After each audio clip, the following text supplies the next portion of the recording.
Most fighting games do not possess what you'd call narrative depth. Most fighting games, if they have a plot at all, have something thin and basic. Just some sort of a vague tournament to have a reason to have all these people fight each other. Maybe have one protagonist out for revenge, that sort of thing.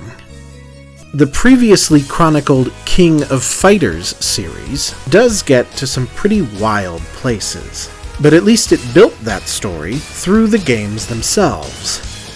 At least you could follow the narrative if you had played the previous titles. JOJO'S Bizarre Adventure is a different story.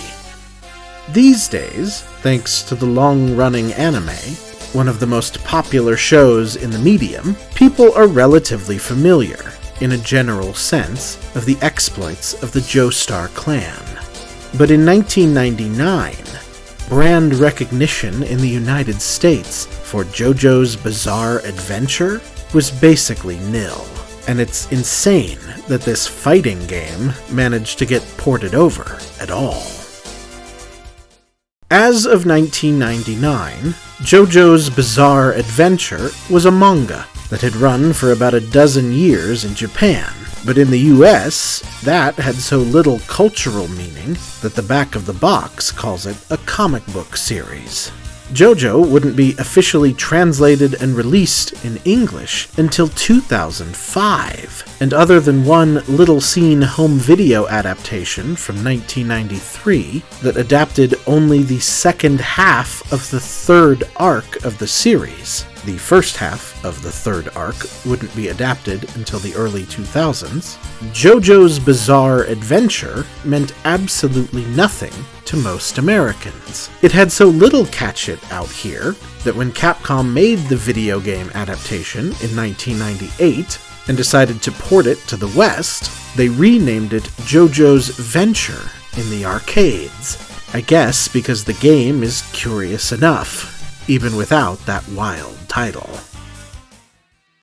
The game had a retooling and re-release in arcades shortly thereafter, under the title JOJO'S Bizarre Adventure Heritage for the Future, which got ported over to both the PlayStation and the Dreamcast. The PS1 version is a direct port of JoJo's Venture, but the Dreamcast port allows you to pick between JoJo's Venture or JoJo's Bizarre Adventure. The second version is such a clear expansion of the first that there's basically no reason to play JoJo's Venture, which just serves to make the entrance bar for this experience even more confusing.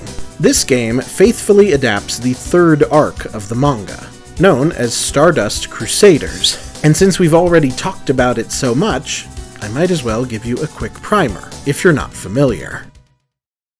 The first arc starts in Britain in the late 1800s, where young, rich dandy Jonathan Joestar discovers that his adopted brother Dio, son of a deceased street urchin that his dad owed a favor to, wants to take over and destroy Jonathan's life and become sole family heir. When he is foiled, Jonathan is taught magic martial arts techniques to protect himself. Dio discovers a magic stone mask that turns him into a vampire who decides to take over the world. Yeah, it escalates quickly. The second arc fasts forward to 1938, where Jonathan's grandson, Joseph, joins with others to defeat the supernatural beings that created the mask itself. The third arc, the one we're discussing today, involves Dio's tomb being unearthed in the late 1980s, activating for everyone in the Joestar bloodline, including Joseph and his grandson, Jotaro, these psychic manifestations called stands, which are like ghosts that emerge from each person that have these spiritual powers that allow them to battle with. And Jotaro's mom has one that's too strong for her, and is gonna kill her if they don't defeat Dio and his henchmen, many of whom become Joestar allies over the course of the story.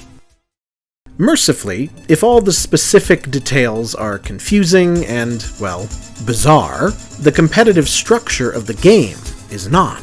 JoJo's Bizarre Adventure the game was created by the same Capcom development team behind Street Fighter III, and have the same rich, anime-inspired visuals as 1994's Darkstalkers, another franchise that pivoted from the Street Fighter hub to make something fresh, captivating, and fun. JoJo's mechanics aren't as structurally complex as the top-line Street Fighter games, but the additions of the aforementioned stands make for a unique experience, as you can activate them at any time and use them to take on opponents and protect yourself. Although if you overuse them, they can run out of their own health and crash, and you're left to fend for yourself. The stands themselves, as in the show, are all remarkably unique, from straightforward ones like a bird that shoots flames, all the way to a woman who can make classic cars emerge from the sand in devastating fashion. Or my favorite, just having a second little guy to come punch people from the other side. The narrative structure of this game is also really unique for this genre. You can play the story mode as absolutely any character present in the manga, including minor one-shot villains, all the way up to multiple versions of Dio himself. And the story interludes will dutifully tell you the experience of specifically that character as they move through the plot, even amending it if that character loses in the original story. I played through the entire mode with Dio, and the final payoff was the game saying, well, that's a bummer. Dio's done it. He's gonna take over the world. That's pretty much it for us. Shao Kahn couldn't even dream of it. As somebody who's committed to spending 5 years of my life giving an individual point of view to every Dreamcast release, I hope you can imagine I was captivated by this structure, and found myself compelled to play the game full through a bunch of times with the most minor characters I could think of. Also, if Dio is making you think of Holy Diver, please know that that's on purpose. Most of the characters on JoJo are named after famous musicians. So on this game, you can play as people like Midler, Shaka or Khan, Mariah, Pet Shop, Vanilla Ice, and a guy named Rubber Soul. I'm guessing the thought process for porting this game over when they did was basically just that fighting games are fighting games, no matter what their plots. And like Darkstalkers, vivid characters, good controls, and a cool fight mechanic will help anybody get used to anything. JoJo's already had vivid characters, the controls were baked into the process, and the stands make for an unusual experience.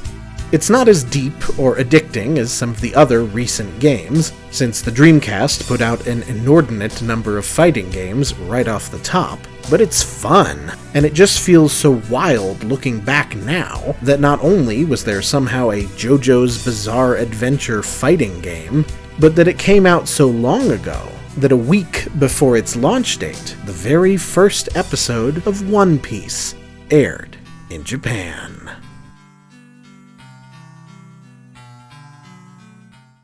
Next time, please don't think of Toy Story, please don't think of Toy Story, please don't think of— No!